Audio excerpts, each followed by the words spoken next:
नमस्कार। आज हम ब्लॉगिंग की दुनिया की गहराई से पड़ताल करेंगे। हमारे पास जो स्रोत है वो ब्लॉगिंग की बुनियादी बातों पर चर्चा करता है। मतलब ये क्या है, इसके क्या फायदे हैं और ये काम कैसे करता है। तो चलिए इसको खोल कर देखते हैं जरा। बिल्कुल। ब्लॉगिंग देखिए अब सिर्फ वो ऑनलाइन डायरी लिखने जैसा नहीं रहा जैसा शायद पहले कभी समझा जाता था। ये स्रोत भी यही इशारा करता है कि ये अपनी आवाज, अपने विचार दुनिया तक पहुंचाने और हाँ, डिजिटल दुनिया में अपनी एक पहचान बनाने का जरिया बन चुका है। तो शुरुआत इसी से करते हैं कि आखिर ये ब्लॉग है क्या। स्रोत के हिसाब से ये एक तरह की ऑनलाइन जगह है, जैसे कोई डायरी या जर्नल, जहां कोई भी अपने विचार, अपने अनुभव या मान लीजिए कोई गाइड, कुछ भी लाखों लोगों तक पहुंचा सकता है। हाँ, और पहले ये ज्यादातर निजी होता था, पर्सनल लेवल पर, लेकिन स्रोत ये साफ बताता है कि अब ये एक पूरा प्रोफेशन बन गया है। यही बात दिलचस्प है। ये सिर्फ शौक नहीं रहा, एक गंभीर प्रोफेशन बन गया है जिससे मतलब अच्छी खासी कमाई भी हो सकती है। सही कहा। और स्रोत इस बात पर भी जोर देता है कि विषय की कोई सीमा नहीं है। आप खाना पकाने पर लिखें, घूमने फिरने पर, तकनीक पर, फिटनेस, फैशन, कुछ भी, बस आपकी उसमें रुचि होनी चाहिए और थोड़ी जानकारी। अच्छा, तो फिर सवाल उठता है कि ब्लॉगिंग करें ही क्यों, मतलब इसके फायदे क्या है। स्रोत कुछ मुख्य बातें बताता है। एक तो अपनी डिजिटल पहचान बनाना जिसे लोग याद रखें। दूसरा, अपने शौक को, अपने पैशन को एक पेशे में बदलना। और तीसरा, पैसिव इनकम। स्रोत ये शब्द इस्तेमाल करता है, यानी एक बार मेहनत की और फिर लंबे समय तक उससे कमाई होती रहे। ये सुनने में तो काफी अच्छा लगता है ना? हाँ बिल्कुल, पैसिव इनकम का आइडिया आकर्षक तो है, लेकिन यहाँ ये समझना जरूरी है कि स्रोत सिर्फ पैसों की बात नहीं कर रहा। इसके और भी फायदे हैं, जैसे आपके लिखने का कौशल सुधरता है, आप रिसर्च करना सीखते हैं, और तो और डिजिटल मार्केटिंग की समझ भी बढ़ती है। ये सारी स्किल्स आजकल बहुत काम की हैं। सही बात है, स्किल्स तो डेवलप होती हैं। और स्रोत ये भी कहता है कि अपना पर्सनल ब्रांड बनाने का ये एक बहुत आसान और असरदार तरीका है। बिल्कुल, आजकल पर्सनल ब्रांडिंग बहुत जरूरी हो गई है। अच्छा, स्रोत में अलग अलग तरह के ब्लॉग्स का भी जिक्र है, जैसे पर्सनल ब्लॉग्स जहां लोग अपनी जिंदगी की बातें शेयर करते हैं। हाँ, वो तो है ही। फिर प्रोफेशनल ब्लॉग्स भी होते हैं। हाँ, जो किसी खास फील्ड, किसी इंडस्ट्री के बारे में जानकारी देते हैं। और एक वो भी होते हैं ना, अफिलिएट ब्लॉग्स। जी हाँ, अफिलिएट ब्लॉग्स, ये वो हैं जहां लोग प्रोडक्ट्स का रिव्यू करते हैं और अगर कोई उनके दिए लिंक से खरीदता है तो उन्हें कमीशन मिलता है। अच्छा, मतलब प्रोडक्ट रिव्यू करके कमाई। हाँ, स्रोत में बिजनेस ब्लॉग्स का भी जिक्र है जो कंपनियां अपने प्रचार के लिए इस्तेमाल करती हैं। फिर न्यूज ब्लॉग्स हैं, और आजकल जो सबसे ज्यादा चलते हैं, travel blog, food blog, fashion blog, ये सब भी। तो कई तरह के हैं। जी।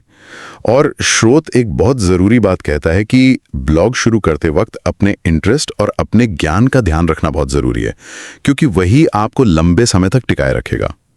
सही विषय चुनना बहुत महत्वपूर्ण है। ये बात तो सही है, जिसमें रुचि होगी उसी पर तो लगातार लिख पाएंगे। बिल्कुल।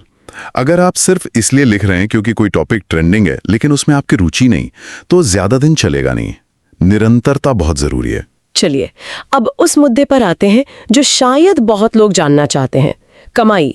ब्लॉग से पैसे कैसे कमाए जाएं? हाँ, ये सवाल तो आता ही है। स्रोत कुछ तरीके बताता है। एक तो गूगल एडसेंस, मतलब अपनी साइट पर विज्ञापन दिखाना। हाँ, वो सबसे कॉमन तरीका है। गूगल आपकी साइट पे ऐड दिखाता है और आपको क्लिक या इम्प्रेशन के पैसे मिलते हैं। दूसरा है एफिलिएट मार्केटिंग, जिसकी बात अभी हुई जी। और तीसरा है स्पॉन्सरशिप, मतलब कोई ब्रांड आपको पैसे देता है उनके प्रोडक्ट के बारे में लिखने के लिए। हाँ, स्पॉन्सर्ड पोस्ट्स या रिव्यूज, Yeah. ये भी एक तरीका है। लेकिन ये सब एकदम से शुरू नहीं होता। पहले आपको अच्छा कंटेंट बनाना होता है, ऑडियंस बनानी होती है। मतलब पहले मेहनत फिर कमाई। एग्जैक्टली। और कमाई की बात अक्सर ब्लॉगिंग के तकनीकी पहलुओं से भी जुड़ जाती है, जैसे अपनी वेबसाइट खुद बनाना। हाँ, स्रोत में वर्डप्रेस का जिक्र है अगले एपिसोड के टीजर के तौर पर, कि वर्डप्रेस पर वेबसाइट कैसे बनाएं। जी, वर्डप्रेस काफी पॉपुलर प्लेटफॉर्म है। तो इससे पता चलता है कि ब्लॉगिंग सिर्फ लिखना भर नहीं है। इसमें वेबसाइट मैनेजमेंट, थोड़ा बहुत टेक्निकल काम, मार्केटिंग, ये सब भी शामिल है।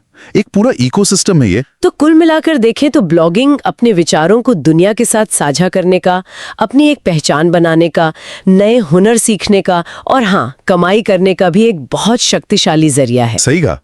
ये सिर्फ एक वेबसाइट नहीं, उससे कहीं ज्यादा है। वो अपनी जगह कैसे बनाए हुए है? क्या लोग अब भी लंबा पढ़ना चाहते हैं? ये वाकई सोचने वाली बात है। हाँ, क्या ये सिर्फ शब्दों का खेल है या इसमें कुछ और गहरा है जो लोगों को आज भी ब्लॉग से जोड़ता है? ये एक दिलचस्प सवाल है आगे सोचने के लिए। मिलता है। उदाहरण के लिए, यदि आपको ट्रैवल पसंद है और आप डील्स ढूंढने में माहिर हैं, तो एक बजट ट्रैवल ब्लॉग परफेक्ट हो सकता है। जो आपको एक्साइट करता है उसके बारे में लिखने से आपका कंटेंट ज्यादा एंगेजिंग और ऑथेंटिक बनता है। यह इंटरसेक्शन ही है जहां आप रियल वैल्यू प्रोवाइड करेंगे और अपनी ऑडियंस के साथ ट्रस्ट बनाएंगे। एक ऐसा टॉपिक चुनें जिसे आप लंबे समय तक एक्सप्लोर करने का आनंद लेंगे। आज आपने सीखा कि ब्लॉग क्या है, इसकी पोटेंशियल और अपना नीश कैसे चुनें। इस हफ्ते अपने ब्लॉग टॉपिक पर विचार मंथन करने के लिए समय निकालें, अपने विचारों को पकने दें और दोस्तों के साथ उन पर बात करें। हमारे अगले एपिसोड में हम जानेंगे कि अपने ब्लॉग से असल में पैसे कैसे कमाएं, एड्स, एफिलिएट मार्केटिंग और भी बहुत कुछ कवर करेंगे। सब्सक्राइब करें ताकि आप इसे मिस न करें। अगर आपको यह हेल्पफुल लगा तो इसे एक दोस्त के साथ शेयर करें और अपने सवालों के साथ संपर्क करें। सीखते रहें, बढ़ते रहें और अपनी आवाज पर विश्वास करें। अगली बार तक हैप्पी ब्रेनस्टॉर्मिंग।